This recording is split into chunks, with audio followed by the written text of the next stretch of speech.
I think you have certainly to take into consideration the political risk, what you are addressing with saying what's going on in Europe. Economically speaking, there are people who are talking about does the euro survive? Particularly London is talking about that. With the European selections, very recently we have seen that now the election of the new President of the European Commission is coming up, and you see what's going on. There are people who have a more federal approach to it. There are people who would like to have a very strong, how to say it, integration going on in Europe. And the question is really where we end up. For the time being, I think nobody has really a clear strategy on that. Even the different governments, if you talk to them or hear them, there's no clear information coming up. We would like to go for more integration. We would like to do this and that. There are no measures, no action which is really lined out. You see simply that somebody is more or less promoting Mr. Juncker from Luxembourg, and then that is kind of an integration mood. And then there are people who are saying, oh no, we should get a lady in place who was just running the FMI. That's London who was voting for that. And so far, I think we have to care about that. From a normal perspective here in France, looking at it, we are a little bit, economically speaking, at least on a slow track. If you have mentioned Spain, Italy, Netherlands and so forth, I think we have never really, at least if you stick with Paris, as my colleagues have already said on the panel, we have never got to something which was tremendously bad, prices going down by 20% or 25%. We were always up, and we just gambled around the same prices. And I think what we have to see, and I think there where I'm joining Roland, is more or less saying that we have not yet bottomed out on lettings. And the question is for me, what the letting side will bring over the next 2 years, which will have ramifications for the prices. So I think it was fine.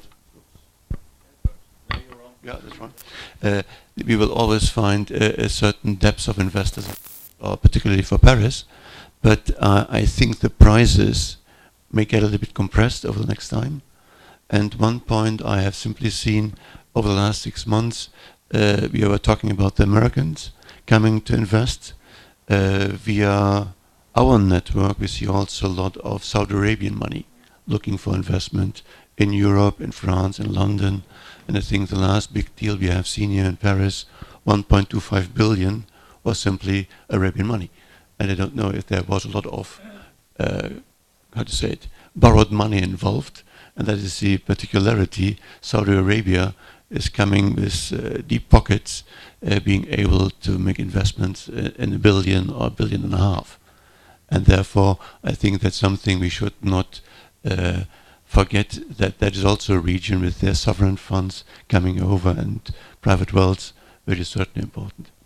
When looking at the risk side, I think we have to keep one thing in mind. There's a lot of talk about in Europe about the euro, the breakup scenarios or whatever, but actually, can we reasonably find a realistic way to break this thing up?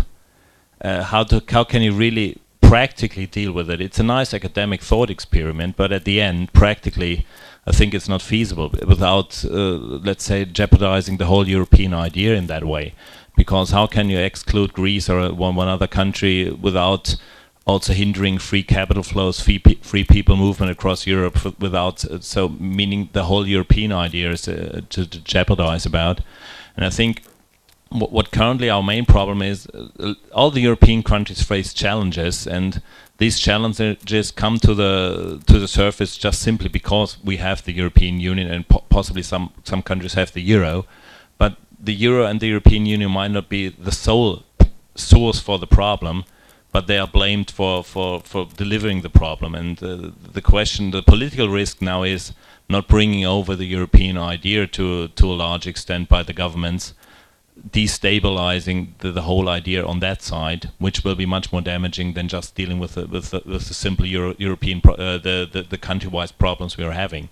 And I think a lot of outside European investors more look at Europe as a whole and not so much about these European Union and country problems, and therefore they are more willing to take a European strategy than some with your investors from inside Europe or inside the European Union, because they are too much obsessed with how will this influence the euro? Will the euro be stable? Will the European Union, how will they go forward? At the end, we have to look at from the other side, what is our alternative to it? And I think a lot of the international players have realized that, and they simply go for a European strategy and don't care so much about these kind of details that in the long run we will still have to deal with.